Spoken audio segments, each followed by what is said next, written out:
Hi friends, good morning. నేను మీ ఇంటి అబ్బాయి సాయి కుమార్. అందరు ఎలా ఉన్నారు? బాగున్నారా? హ్యాపీ వీకెండ్, సాటర్డే అండి. లాస్ట్ వీడియో మనం చేసింది వచ్చేసరికి బెంచ్ పాలసీ మీద. ఈ బెంచ్ పాలసీ ఎంత స్ట్రిక్ట్గా ఫాలో అవుతున్నది అనేది నాకు 2 days బ్యాక్ కూడా తెలిసిన విషయం ఏంటంటే, ఎవరైనా కంపెనీలు వెళ్ళిపోమన్నప్పుడు వాళ్ళు ఎవరు చెప్పరు, కానీ వెళ్ళిపోయే రోజు కంపల్సరీ తెలుస్తుంది. ఒక 90 గంటల కంపెనీలో తెలిసిన ఒక అతను మొన్న జనవరి 5 ఒక ప్రాజెక్ట్ అయిపోయిందంట. ప్రాజెక్ట్ అయిపోయింది జనవరి 5, ఫిబ్రవరి 5, మార్చి 5, 2 months, అంటే 60 days కంప్లీట్ అయిపోయింది.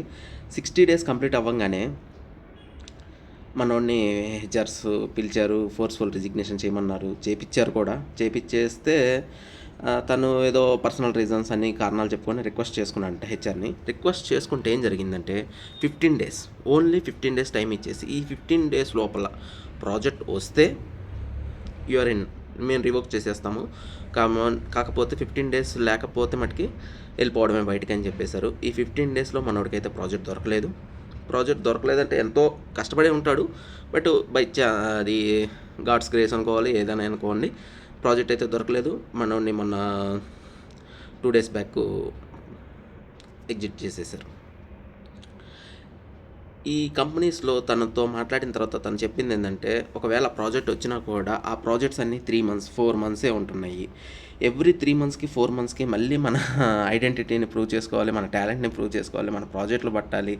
ఇదేంటి ఇట్లా ఉంది అని చెప్పి తను చాలా బాధపడతా నాకు ఫోన్ చేశాడు, కలిశాను. ఈ విధంగా జరిగింది. Be aware of these things. Bench policy ఎంత స్ట్రిక్ట్గా ఫాలో అవుతున్నారో. ఇది ఇంకా 2 months 60 days చెప్పారు. ఇప్పుడు ఆల్రెడీ నిన్న నేను వీడియో చేసినట్లు కొన్ని కంపెనీస్లో మరి 35 days 45 days చెప్తున్నారు. ఇది చూసి చాలామంది కొంతమంది అడుగుతున్నారు, అదేంటి మా ఫ్రెండ్స్ ఎంతో 6 months నుంచి ప్రాజెక్ట్లో ఉన్నాము, 6 months నుంచి బెంచ్లో ఉన్నాము, వాళ్ళకేం కాలేదు, మీరెందుకు ఇలా చెప్తున్నారు, భయపిస్తున్నారా అని అంటున్నారు. కేసెస్ అనేది ప్రతి పర్సన్కి వేరుగా ఉంటాయి, ప్రతి కంపెనీకి పాలసీస్ అనేవి వేరుగా ఉంటాయి. ఈ కంపెనీస్లో ఈ పాలసీస్ అప్డేట్ అవుతున్నాయనే చెప్తున్నాను నేను. ప్రతి కంపెనీలో అలా జరగాలని లేదు, ప్రతి పర్సన్కి ఇదే జరుగుతుందని మటుకు అస్సలు లేదు. గుర్తుపెట్టుకోండి ఈ విషయాన్ని.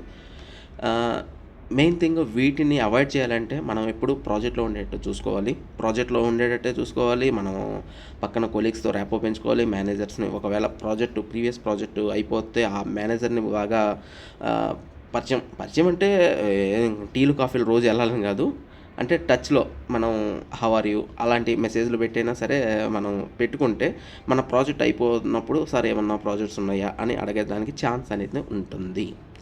ఇది మైండ్లో పెట్టుకోండి. ఇది మైండ్లో పెట్టుకుంటే మనకి ప్రాజెక్ట్స్ అనేది తొందరగా దొరకడానికి ఛాన్సెస్ ఉంటాయి. గ్యారంటీ దొరుకుతుంది 100% అనేది ఎవరు ఏం చెప్పలేరు, ఛాన్సెస్ అయితే ఉంటాయి. ఇది బెంచ్ పాలసీ గురించి ఎవరు లైట్గా తీసుకోవద్దండి. బెంచ్ పాలసీ చాలా స్ట్రిక్ట్గా ఫాలో అవుతున్నారు ప్రతి కంపెనీలో. ఇది మటుకే అర్థం చేసుకోండి. ప్రతి ఒక్కళ్ళు బెంచ్ కాకుండా ప్రాజెక్ట్లో ఉండడానికి, బిల్లబుల్లో ఉండడానికి ట్రై చేయండి. This is the today's news. And నిన్న ఒకళ్ళకి బీజీబీ ఫెయిల్ అయ్యి నాకు కాల్ చేశారు. వాళ్ళతో మాట్లాడిన తర్వాత ఆ ఎక్స్పీరియన్స్ అనేది నెక్స్ట్ వీడియోలో షేర్ చేస్తున్నాను. తప్పకుండా తెలుసుకోండి. వాటిని స్కిప్ చేయాలి, లేకపోతే వాటికి దొరకకుండా ఉండాలంటే ఏం చేయాలనేది ఆ వీడియోలో చెప్పడానికి ట్రై చేస్తాను. ఇట్లు మీ ఇంటి అబ్బాయి Sai Kumar, signing off. Please subscribe the channel. Thank you all.